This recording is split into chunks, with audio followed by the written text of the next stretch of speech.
Assalamu alaikum, dear viewers. I am Ghulam Hussain Bhatti. From today onward, I am going to prepare chemistry video lectures of FSC Part 2 students because colleges are closed due to coronavirus. I hope that my video lectures will be helpful for second year students. Dear viewers, second year book has total 16 chapters. Chapter 1 to 6 is of inorganic chemistry, while chapter 7 to 13 is of organic chemistry. Chapter number 14 are macromolecules, chapter 15 chemical industries, and chapter 16 environmental chemistry. My dear students, fundamental principles of organic chemistry, it is chapter number 7. In this organic chemistry, we will study how reaction takes place, from where bond will break, how bond will shift or transfer, how electron transfer takes place. Now, first of all is organic chemistry. What is organic chemistry? Organic chemistry is the branch of chemistry that deals with the study of carbon, hydrogen, that is hydrocarbons, and its derivatives. Now, what are derivatives? I will give you an example. For example, let's suppose a molecule called glucose. Its formula C6H12O6, while in case of urea, Ni2 twice CO. In the case of oxygen, in the case of glucose, oxygen is the derivative, while in the case of urea, nitrogen is the derivative. The elements who make derivatives in organic chemistry are oxygen, sulfur, nitrogen, etc.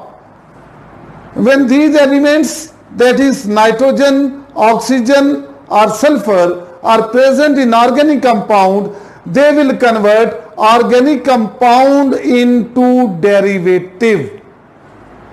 History of organic chemistry. Number 1, early Greeks. Early Greeks, they first of all studied on organic compounds. They said that organic compounds cannot be prepared in laboratories, or they said that organic compounds are only present in living organisms, that is plants, animals and bacteria. In living organisms, reaction takes place when they are buried under the earth crust. Inside the earth, compounds are produced after chemical reaction and decomposition. In living organisms, there are plants, animals, bacteria, and organic compounds are produced from them. This was the concept of early Greeks.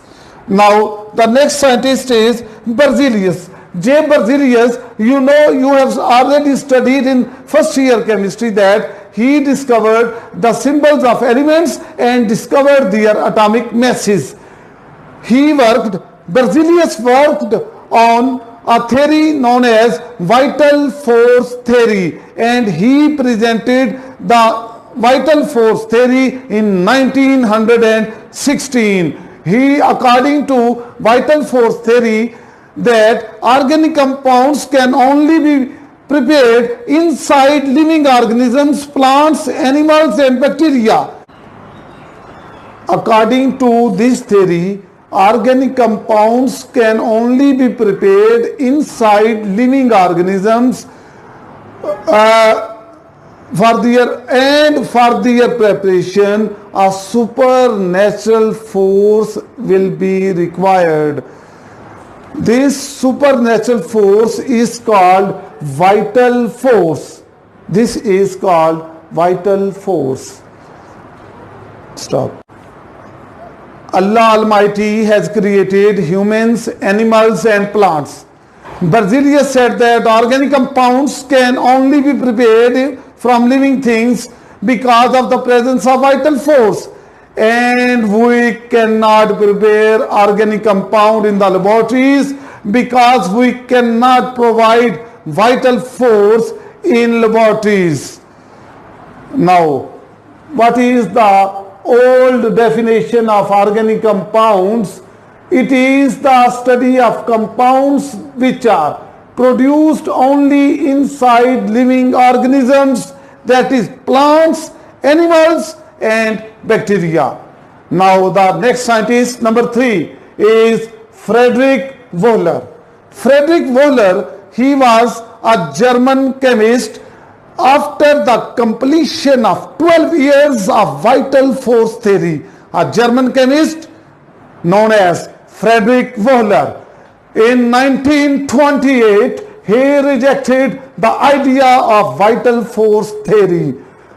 He was accidentally heating ammonium cyanate, which is an organic compound. He studied that after heating ammonium cyanate, another compound is produced. When he checked, this compound is known as urea, and this urea was produced from ammonium cyanate, and ammonium cyanate was an inorganic compound while urea is an organic compound. And I tell you that urea was the first organic compound which have been prepared in the laboratory by Wöhler in 1928. And after the preparation of first organic compound urea, thousands and thousands of organic compounds have been prepared in the laboratories, and organic chemistry has become one of the biggest branch of the chemistry.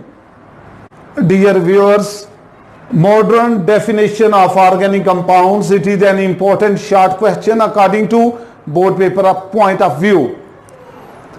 It is the study of compounds which contain carbon, hydrogen and its derivatives. There are certain compounds which contain carbon, but they are not included in organic chemistry. For example, carbon monoxide, carbon dioxide, carbonate, bicarbonate, they contain carbon, but they are not organic compound. All other compounds which contain carbon in them except from these 4 compounds are included in organic chemistry.